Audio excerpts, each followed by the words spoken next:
Ya, Anda kembali lagi di Apa Kabar Indonesia Malam. Bang Hendar Syam, tolong Anda perjelas lagi. Tadi Anda membedakan itu Mas Hasto dan juga kemudian keputusan dari Bu Mega. Apakah kemudian Anda melihat perlawanan yang disampaikan oleh Mas Hasto itu tidak seia sekata, sehati dengan Bu Mega? Ya memang kan saya rasa kan ini sebagai bentuk proses pendewasaan kita dalam bernegara. Ya bahwa kenapa saya menggunakan frasa dan diksi memisahkan antara kasus Mas Hasto dengan tindakan Bu Mega. Nah inilah yang harus mungkin nanti kita ke arah situ ya.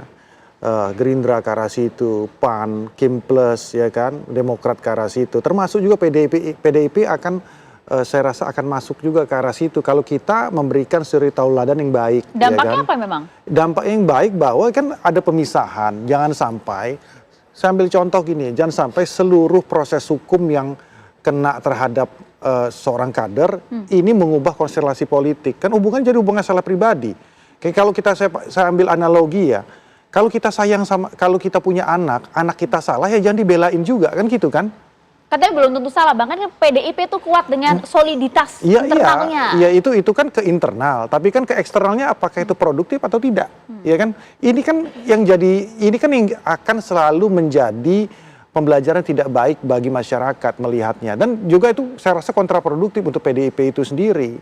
Bahwa kasus Mas Hasto selesaikan secara hukum, bahwa sudah dilakukan pra-peradilan dan kemudian ditolak, kan seperti itu. Kalau mau buka memang ada yang dokumen yang pengen dibuka, katanya ada di Rusia sama Mbak Koni, buka nggak dibuka-buka juga. Khawatirnya kemudian berpengaruh terhadap hubungan dengan Pak Prabowo begitu ya? Ya saya rasa, nah itu yang harus terpisah, dan ini yang sekarang ya kan pelan-pelan sudah terlihat bahwa Mas Pramono Anung ya kan kita anggap sebagai wajah dan ikon dari perwakilan dari Bu Mega. Ketika beliau datang ya ke retreat walaupun telat 4 hari ya kan, tapi artinya bahwa itu merupakan suatu bentuk kedewasaan politik, memisahkan sebagaimana yang sudah pernah banyak disampaikan, salah satu tokoh sudah menyampaikan ketika kita masuk kepada kepentingan negara, maka kepentingan partai itu harus dikesampingkan. Nah ini saling penting sekali, karena kepentingan golongan, ya kan, kepentingan pribadi, golongan,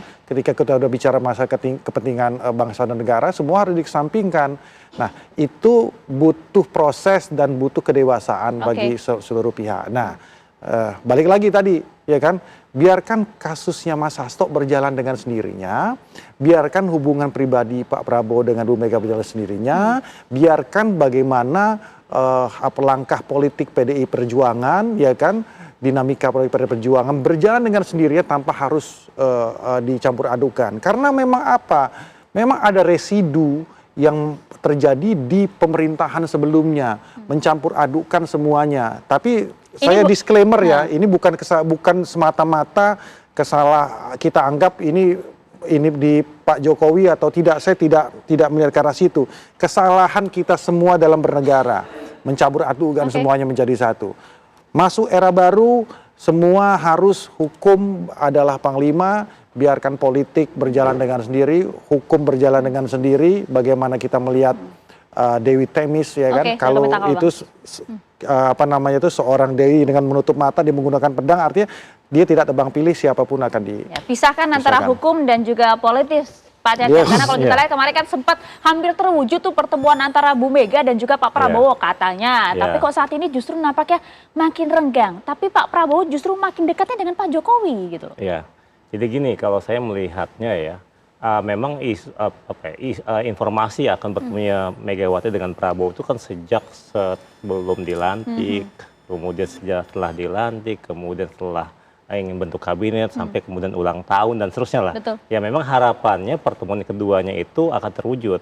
Kenapa? Karena untuk menunjukkan pada publik ya bahwa komunikasi politik di antara dua tokoh besar ini memang baik-baik saja, meskipun elit dari Gerindra bisa menyampaikan oh nggak ada masalah kok. Tapi ketika muncul bersama, ini kan ketika masyarakat melihat dua aktor besar ini muncul, ya itu yang akan tercapture ya di hadapan masyarakat. Tapi kalau kita masuk stabilitas ke politik ya, stabilitas. Kemudian masuk ke kasus ini sebenarnya, ini kan harapannya memang ini ada relasi mencari pengaruh ya, kekuasaan mencari pengaruh antara Gerindra dengan PDIP atau antara Prabowo dengan Megawati. Ya bagaimana kemudian Megawati merasa kader-kader ini adalah kepala daerah ini adalah kader-kadernya, sehingga kemudian dirinya masih berhak untuk memberi perintah gitu. Sedangkan kader-kader ini setelah terpilih menjadi kepala daerah, yaitu katakan bagian dari pemerintah. Dipilih oleh rakyat. Ya, dipilih. Jadi inilah yang kemudian harapannya komunikasi yang terbentuk antara Megawati dan Prabowo tidak lagi membuat kepala daerah jadi dilema gitu. Mereka kader partai yang telah terpilih menjadi kepala daerah. Kemudian yang selanjutnya saya kira perlu ada negosiasi ulang ya antara Megawati dengan Prabowo ke depannya. Ya memang kita tahu, ya negosiasi ini maksudnya gini, kan sekarang ada penegasan ya, dengan retret ini akhirnya ke depannya, apakah Prabowo bilang dirinya ingin merangkul semua kekuatan politik masuk ke dalam pemerintahannya, tapi kan beberapa waktu yang lalu beberapa LPDIP bilang, ya kami mungkin hanya akan di luar ya, bukan menjadi oposisi tapi di luar tapi tetap kritis. Nah dengan kasus retret sebenarnya bisa mengkonfirmasi ya kemungkinan ke depannya adalah memang semakin memperkuat posisi oposisi ya pemerintah PDIP berada di luar rumah kekuasaan atau di luar pemerintah pusat. Kemudian selanjutnya ya tadi saya bilang ini kan kita berpikir setelah 2024 2029. Nah ini yang kemudian dipikirkan ya. Tentu masing-masing Megawati dengan Prabowo berusaha mencari mitra koalisi strategis. Dan saat ini ketika Prabowo ingin merangkul semuanya, harapannya bisa mendukung dirinya di 2029. Ketika Megawati sendiri tidak bisa dirangkul atau belum bisa dirangkul oleh Prabowo, sedangkan ada sosok yang lain yang kemudian mendekat ya, akhirnya itu yang kemudian jadi mitra koalisi. Jadi relasi kuasa dari winning coalition teori lah kira-kira. Bagaimana kemudian sebuah aliansi politik itu bisa terbentuk dengan baik kalau dia memberikan manfaat ya buat kelompoknya. Dan sekarang siapa nih yang terlihat dekat dengan Pak Prabowo? Ya saat ini kita lihat bagaimana kemudian ketika pagi ini misalnya Danantara ya, itu dibentuk misalnya, itu kan Prabowo sebenarnya mengajak semua mantan atau presiden periode sebelumnya, termasuk Bu Mega itu ya? termasuk menjadi Dewan Pengawas. Ya SBY dengan Jokowi hadir ya, Bu Mega belum bisa hadir mungkin dari pagi ini. Oke, melihat dinamika politik saat ini singkat saja, apakah kemudian pertemuan antara Bu Mega dan juga Pak Prabowo ini akan terjadi? Ya kalau saya tetap harus menjadi anak bangsa yang optimistis, harus terjadi ya. Oke, harus deh. Kita lihat nanti bagaimana kemudian apakah ini benar-benar akan terjadi perjumpaan antara Bu Mega dan juga setidaknya terjadi di balik layar. Publik maunya di depan layar, Mas Hendar. Itu dia pertanyaannya. Oke, baiklah. Terima kasih banyak telah bergabung sama kami, Mas Hendar. Mas Hendar, terima kasih telah bergabung bersama kami di Apa Kabar Indonesia Malam. Kami akan jeda terlebih dahulu pemirsa. Apa Kabar Indonesia Malam akan kembali untuk Anda saat lagi.